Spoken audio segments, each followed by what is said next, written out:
السلام علیکم ناظرین۔ چند دن پہلے کتے کا گوشت بیچتے ایک قصاب پکڑا گیا، لیکن اس مرد کے بچے نے عدالت میں جو موقف اختیار کیا وہ ایک بار ضرور پڑھیں اور سنیں۔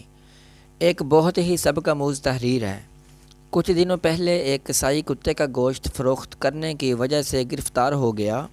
جب اسے جج صاحب کے سامنے پیش کیا گیا تو جج نے پوچھا، کیا یہ سچ ہے کہ تمہارے پاس سے کتے کا گوشت پکڑا گیا ہے؟ قصائی: جی جناب، یہ سچ ہے۔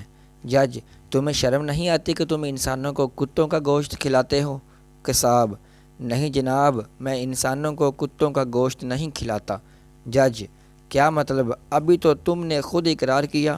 قصاب: ہاں جناب، میں نے اقرار کیا کہ میرے پاس سے کتے کا گوشت پکڑا گیا ہے، لیکن وہ گوشت میں نے کسی انسان کو نہیں کھلایا۔ جج: تو پھر وہ گوشت کس کو کھلایا؟ قصاب: جج صاحب، میں نے وہ کتوں کا گوشت اسی نسل کو ہی کھلایا ہے۔ جج: کیا مطلب؟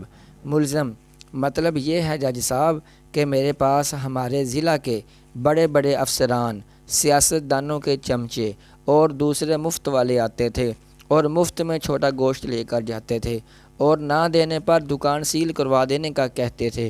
بکری کے 8-9 کلو گوشت میں 1-2 کلو وہ لے جاتے تھے تو مجھے فائدہ کے بجائے الٹا نقصان ہو جاتا تھا۔ اس لیے میں کتا کر کے رکھتا تھا۔